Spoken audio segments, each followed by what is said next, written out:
GHSS Madappally talk എന്ന പേരിൽ സംഘടിപ്പിക്കുന്ന പ്രതിഭാസംഗമവും യാത്രയയപ്പും നാളെ ബുധനാഴ്ച രാവിലെ 10:30 മുതൽ വിവിധ പരിപാടികളോടെ നടക്കുമെന്ന് സ്കൂൾ അധികൃതർ വാർത്താ സമ്മേളനത്തിൽ അറിയിച്ചു. രാവിലെ മുതൽ വിദ്യാർത്ഥികളുടെ കലാവിരുന്ന് ആരംഭിക്കും. ഉച്ചയ്ക്ക് 1:30 മുതൽ IIT Mumbai, Vadakara engineering college എന്നിവയുടെ സഹകരണത്തോടെ സംഘടിപ്പിക്കുന്ന ടെക്നിക്കൽ എക്സ്പോ ആരംഭിക്കും. റോബോട്ടിക്സ് അടക്കമുള്ള പുതിയ സാങ്കേതിക വിദ്യകൾ നേരിട്ട് കണ്ടറിയാൻ അത്യാധുനിക സാങ്കേതിക പ്രദർശനമാണ് ഒരുക്കിയിരിക്കുന്നത്. തുടർന്ന് നടക്കുന്ന ടോക്ക് ഷോ സെഷനിൽ ബഹിരാകാശവും സാധ്യതകളും എന്ന വിഷയത്തിൽ retired ISRO scientist Shaji Simon, മാറുന്ന വിദ്യാഭ്യാസം എന്ത് പഠിക്കണം, എങ്ങനെ പഠിക്കണം എന്ന വിഷയത്തിൽ ഡോക്ടർ രാജു നാരായണ സ്വാമി എന്നിവർ വിദ്യാർത്ഥികളുമായി സംവദിക്കും. വൈകിട്ട് 5:30 വിരമിക്കുന്ന അധ്യാപകർക്കുള്ള യാത്രയയപ്പ് സമ്മേളനവും നടക്കും. വാർത്താ സമ്മേളനത്തിൽ പ്രധാനാധ്യാപിക PK Supriya, deputy HM Sajila K Harisa, Rajith CP എന്നിവർ പങ്കെടുത്തു.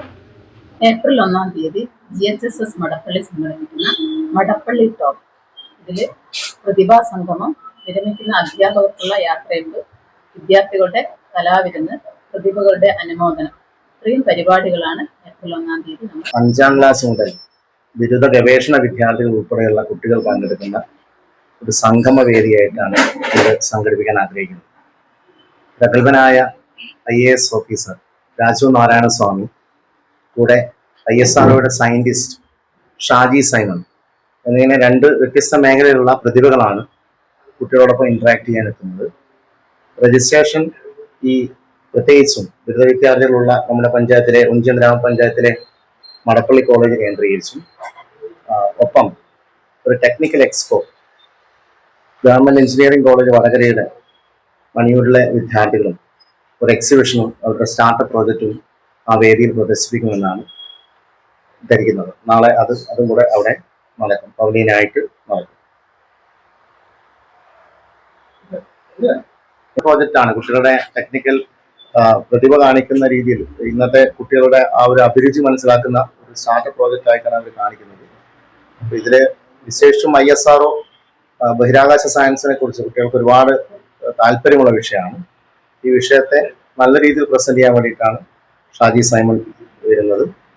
കൂടെ മറ്റ് കാര്യങ്ങൾ, സിവിൽ സർവീസ് ഉൾപ്പെടെയുള്ള മേഖലയായിട്ടുള്ള സംശയങ്ങളും സാമൂഹ്യ പ്രതിബദ്ധത ഉൾപ്പെടെയുള്ള കാര്യങ്ങൾ ഊന്നിക്കൊണ്ട് രാജു നാരായണ സ്വാമി സംസാരിക്കും. എഞ്ചിനീയറിംഗ് വിദ്യാർത്ഥികൾ ഉണ്ടാവില്ല. അപ്പൊ അവര് ഇന്ന് കാണുന്ന പൊതുവെ നമ്മൾ കാണുന്ന എല്ലാ ഉൽപ്പന്നങ്ങളും വിദ്യാർത്ഥികളുടെ സ്റ്റാർട്ടപ്പ് പ്രോജക്റ്റ് ആയിട്ടാണ് ആദ്യം തുടങ്ങുന്നത്. അപ്പൊ ആ മേഖലയിൽ കുട്ടികളെ ഓരോരുത്തരുടെയും അഭിരുചി മനസ്സിലാക്കുന്നതിന് വേണ്ടി ഇവരെ കൂടി, അതായത് നമ്മുടെ 5ാം ക്ലാസ് മുതലുള്ള കുട്ടികൾക്ക് ഇന്ന മേഖലകളിലൊക്കെ സഞ്ചരിക്കാൻ പറ്റുമെന്നുള്ള രീതിയിൽ. കാരണം ഇന്നത്തെ വിദ്യാർത്ഥികൾ വിശേഷിച്ചും നമ്മുടെ ഡോക്ടറാവുക, എഞ്ചിനീയർ ആവുക, അധ്യാപകർ, അങ്ങനെയുള്ള ചെറിയ സ്വപ്നങ്ങൾ മാത്രം കാണുന്നവരാണ്. അതിനപ്പുറം സ്റ്റാർട്ടപ്പ് പ്രോജക്റ്റിലൂടെയും മറ്റുള്ള മേഖലയിലെയും കുട്ടികളെ പരിചയപ്പെടുത്താൻ വേണ്ടി